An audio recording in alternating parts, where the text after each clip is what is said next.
Okay, we'll finish with Ole Miss today. We have Deantre, and he's ready for your questions. He'll try to be as funny as the coach was. Who would like to start? Right here in the front row. Hey, Deantre. AP Stedham of AP and Kelly, as we see it, syndicated radio.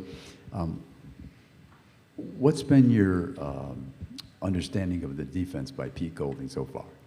Just multiple schemes. He's teaching us to, become great defensive players, very well communicated and educated on the game. We'll go left side here, second row. Billy Jones, KCU Columbia. I'm curious, can you talk to me a little bit about the fellow corners that just transferred in, and Zamari Walton and John Saunders, how they're coming along? They're coming along pretty good. They are very smart and big corners, so experienced too, and they were very good in their conferences and their old teams. So, I mean, it's all about just us when they come in, just making a bond with them, letting them know it's a brotherhood. Front row, left side. Chris Farblin, KCU 8.5 in Columbia. Deantre, you committed to Ole Miss back in 2019, back when Matt Luke was still head coach. Then you went JUCO for a year. Then you came back to Ole Miss under Lane Kiffin. I just want to know, what went in your decision to return to Ole Miss, and what role did Coach Kiffin play in that? Actually, I just wanted to return to be a better player for this community. This was my dream. This is my dream school to be here. I grew up in Mississippi, so I always thought about Ole Miss, and it always been my dream to play there. Right side, third row.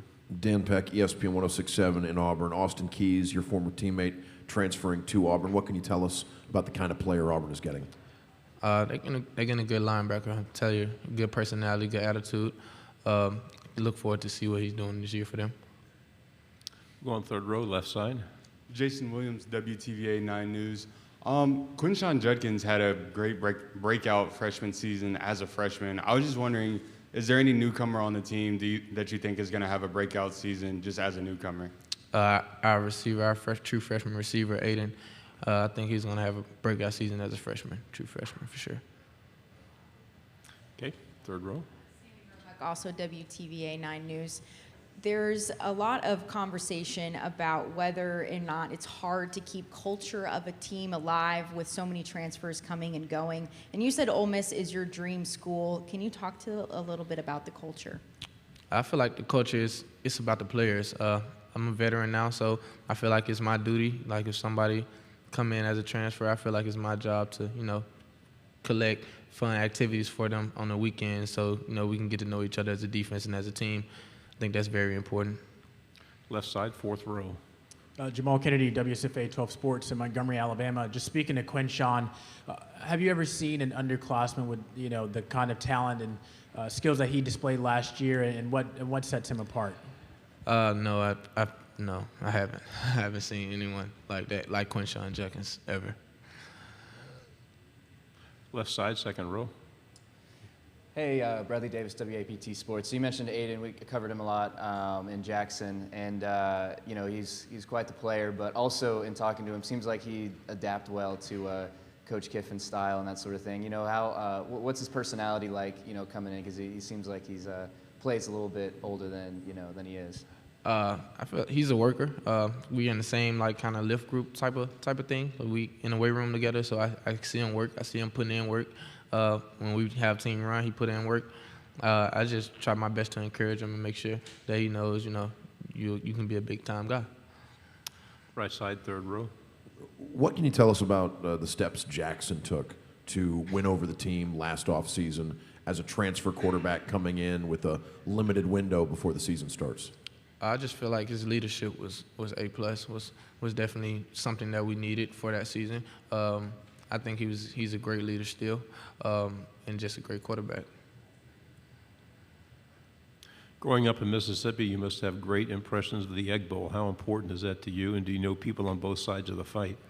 It's very important. But either way, win, lose, or draw, I get the bad end of the stick. My parents are very, they want me to win. But, even if I do something bad or lose or something like that, they're still going to be on me. So win, lose, or draw, I'm still getting the bad end. My family is very deeply indebted into that game. Left side, third row. You guys had a bit of a slide at the end of this past season, losing your final 4 games. What would you say has to be the mindset, especially in the second half of the season, for you guys to be able to finish strong and finish out games with a W this upcoming season? We got to make sure that we don't let one game define us. No matter what game we lose or who we lose to, we got to make sure that we push out through the season and remain together instead of becoming individual due a loss. Another question here on the second row. Yeah, Deantre, covering the Egg Bowl last year, I got the feel that the players between Mississippi State and Ole Miss are kind of outside of that game pretty friendly, where the fans are the ones that get kind of riled up. But being Ole Miss guy, your dream school, is there a little bit more there to you, or it's like, yeah, we're friends, but like, nah, we're this is bigger. It's kind of like we're friends. I mean, I had a friend on the team at Mississippi State last year, but we're not friends that game. We're not. I'm not gonna talk to you before the game. I'm just gonna talk to you Sunday or something after the game. Any other questions? Thanks very much. Stay healthy. Have a good year. Appreciate you guys.